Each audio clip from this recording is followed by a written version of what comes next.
एक बार सभी लोग खड़े होकर के सिद्धू कानू और चांद भैरव को अपना शीश नवाइए और उनको अपनी श्रद्धांजलि अर्पित करते हैं। बहुत बहुत शुक्रिया। बैठ जाइए आप लोग।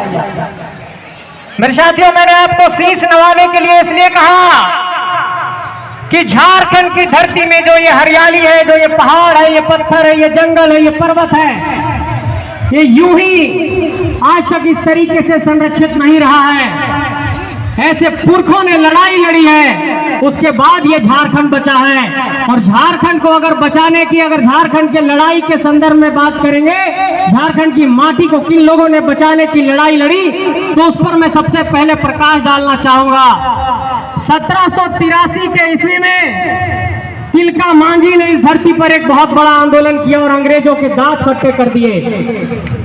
1832 में वीर बुधू भगत ने आंदोलन किया और अंग्रेजों के दांत खट्टे कर दिए। और लोग कहते हैं कि इस भारत के स्वतंत्रता संग्राम का सबसे पहला आंदोलन सिपाही विद्रोह हुआ 1857 में। लेकिन ये गलत है साथियों, क्योंकि ये झारखंड के लोगों का इतिहास लिखने वाले लोग नहीं थे।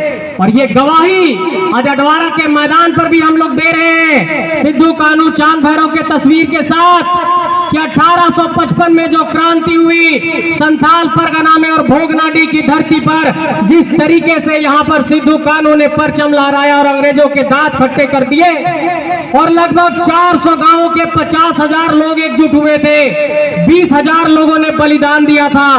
ये सिद्धू कानून का आंदोलन का दम था मेरे साथियों। इसलिए आपको ये गौर करना होगा। बड़े भाई जयराम जी का आगमन हो गया, एक बार जयराम जी के लिए जोरदार ताली बजाइए। और जयराम भाई इस झारखंड में आंदोलन को बहुत जोरदार तरीके से आगे बढ़ा रहे हैं और हम लोग सभी भाई मिल करके लगातार बेहतर करने का प्रयास कर रहे हैं। सभी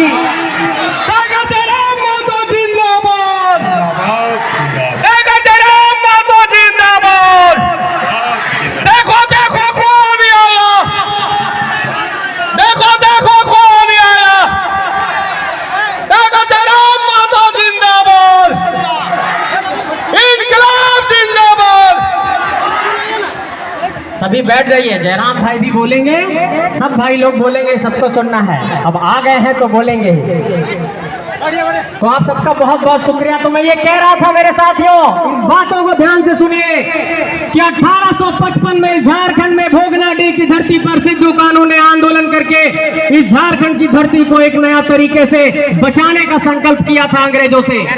और फिर 1895 में बिरसा मुंडा का आंदोलन इस धरती पर हुआ। इसलिए आप गौर करिए कि 1783, 1832, 1855, 1895 ये झारखंड की धरती पहले से बहुत यहाँ पर क्रांतिकारियों की धरती से भरी पड़ी है। और इसलिए सिद्धू कानू, चांद भैरव, तिलका मांझी, बिरसा मुंडा, वीर बुधू भगत, विनोद बिहारी महतो, जयपाल सिंह मुंडा, शेख भिखारी, ऐसे कई लोग हुए इस धरती में जिन्होंने इस धरती को बचाया।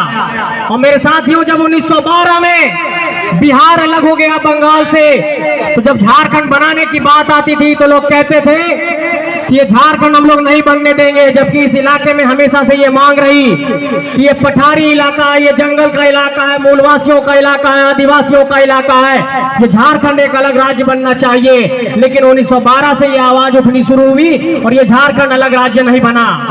लेकिन आप गौर करिए कि 15 नवंबर 2000 की तारीख को हमारे पुरखों ने सड़कों पर आंदोलन करते हुए इस झारखंड को एक अलग राज्य के तौर पर हमें झारखंड राज्य दिलाया। और झारखंड दिलाने के बाद इस झारखंड के भीतर हम लोगों ने ये सपना देखा था कि यहाँ का हक अधिकार हमें मिलेगा, यहाँ की नौकरियों में प्राथमिकता मिलेगी।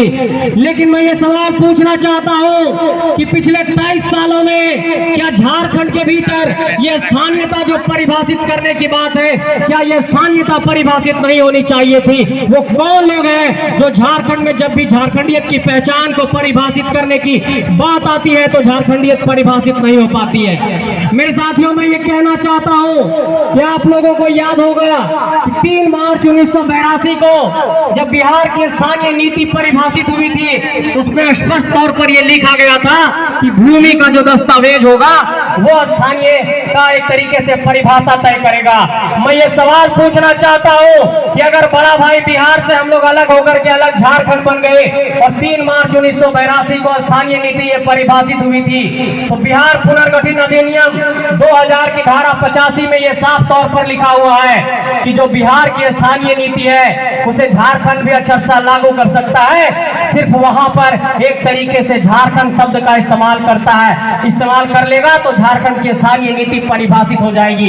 इसका मतलब कि संयुक्त बिहार के समय का कोई भी अधिनियम, कानून, अध्यादेश अगर झारखंड सरकार लागू करना चाहती है तो लागू कर सकती है। लेकिन मेरे साथियों ये समझना होगा कि इस राज्य के भीतर एक बड़ी साजिश हो रही है और ये साजिश करने वाले लोग कौन है ये भी आपको जानना और समझना होगा। इस राज्य की सिर्फ नौकरशाही की बात नहीं है, इस राज्य की अगर राजनीति में भी गौर करेंगे तो झारखंड के अगर तमाम विधानसभा और लोकसभा क्षेत्रों पर गौर करिए, यहाँ पर आकर के लोगों ने कब्जा कर लिया है और हमारी माटी पर हमारा नेतृत्व करते हैं। हम लोगों ने हमेशा से ये कहा है कि दोना देंगे लेकिन कोना नहीं देंगे, लेकिन हम लोगों ने दोना भी दे दिया, कोना भी दे दिया और राजनीतिक तौर पर उन्हें प्रतिनिधित्व का अवसर भी दिया और हमारे ही माटी को छल रहे हैं। इसलिए इस बात को आपको समझना होगा मेरे साथियों। मैं ये कहना चाहता हूं कि झारखंड के 14 लोकसभा क्षेत्रों पर गौर करिए। झारखंड के 14 लोकसभा क्षेत्रों में अगर सामने धनबाद के अगर लोकसभा पर गौर करते हैं तो वहां के सांसद झारखंड की माटी से नहीं है। अगर यहाँ पर हजारीबाग के सांसद पर गौर करते हैं तो वो बक्सर की धरती से हैं। पलामू के सांसद पर गौर करते हैं तो वो भी बक्सर की धरती से हैं। अगर रांची के सांसद पर गौर करते हैं तो वो राजस्थान की धरती से हैं। अगर गोड्डा की धरती पर जाते हैं तो वहां पर के जो सांसद है वो भागलपुर से हैं। मैं ये सवाल पूछना चाहता हूं कि आज झारखंडी माटी में इतनी ताकत नहीं है कि हम लोग अपना नेता पैदा कर सकते हैं। इसलिए आज संकल्प लीजिए कि इसी मिट्टी से सांसद निकलेगा, इसी मिट्टी से विधायक निकलेगा और इसी माटी से हम लोग अपना नेतृत्व देंगे। ये मैं कहना चाहता हूं मेरे साथियों। और झारखंड में 14 लोकसभा क्षेत्र है, 81 विधानसभा क्षेत्र है और 81 विधायक मिलकर के 6 राज्यसभा के सदस्य चुनते हैं। इसलिए झारखंड में अगर 4345 पंचायत में 4345 पंचायत के मुखिया झारखंडी माटी के हैं, 5 है तो 81 विधायक और 14 सांसद भी झारखंडी माटी का होगा। ये संकल्प आप सब लीजिए मेरे साथियों। मैं आप सबको कहना चाहता हूँ मेरे साथियों, झारखंड के हर गांव-गांव से ये उनगुलान गूंजना चाहिए कि झारखंड को बचाने की लड़ाई है। कोई आमंत्रण और निमंत्रण नहीं मिलता है तो इसको दिल पर मत लीजिएगा। ये झारखंड को एक अलग तरीके से आग देने की लड़ाई है, झारखंड को बचाने की लड़ाई है, झारखंड के नौकरियों में नौजवानों को स्थान देने की लड़ाई है, झारखंड के यहाँ पर भाइयों बहनों के हक अधिकार की लड़ाई है। और जब भी हक और अधिकार लेने की बात आती है तो आप गौर करिए कि सिद्धू कान्हू को आज याद कर रहे हैं। उन्होंने अंग्रेजों को नारा दिया था कि अंग्रेजों हमारी माटी छोड़ो और अपनी शहादत दे दी थी 20,000 लोगों के साथ। इसलिए इस माटी को अगर बचाने के लिए शहादत की भी बारी आई तो हम लोग पीछे नहीं हटेंगे, इस मिट्टी को बचाएंगे। ये मैं साथियों आप सबसे कहना चाहता हूँ। एक बात और समझाने की कोशिश करता हूँ कि अगर झारखंड के नौकरशाही में हम लोग नहीं जाएंगे, नौकरशाही मतलब अगर वीडियो नहीं बनिएगा, अफसर नहीं बनिएगा, डीएसपी नहीं बनिएगा, तो जो नीति नियम कानून बनता है आईएएस लोग मिलकर बनाते हैं, आईपीएस लोग मिलकर के बनाते हैं। हमारे लोग देखिए इस बात पर गौर करिए कि हमारे लोग अफसरशाही में बहुत कम हैं। हमारे लोग एक तरीके से देखेंगे तो न्यायपालिका में भी नहीं है। एक रास्ता हम लोगों के पास बचता है कि विधायक सांसद बना करके अपना आवाज बुलंद कर सकते हैं, वहां पर भी लोगों ने कब्जा कर लिया है। ये हमारी माटी पर एक बहुत बड़ा सवाल है, हमारी राजनीतिक चेतना पर बहुत बड़ा सवाल है, हमारी सोच पर एक बहुत बड़ा सवाल है कि 23 सालों तक इन लोगों को हम लोगों ने मौका देते आए हैं। इन लोगों को मौका दे करके हम लोगों ने हमारे ही जमीन पर उनको घर बनाने के लिए जमीन दिया, उनको एक तरीके से खाने के लिए रोज करोड़पति लोग बैठे हुए हैं आज पूरे दुनिया में, पूरे देश में। और आप कहिए कि अगर झारखंड के संदर्भ में ये बात आती है तो लोग कहते हैं कि झारखंड पहला और दूसरा स्विट्जरलैंड बन सकता है, यहाँ पर 40% खनिज है। लेकिन कोयला हमारा, अबरख हमारा, यूरेनियम हमारा, बॉक्साइट हमारा, आयरन ओर हमारा, सब कुछ हमारे पहाड़ से, हमारी माटी की छाती से चीर कर निकाला जा रहा है।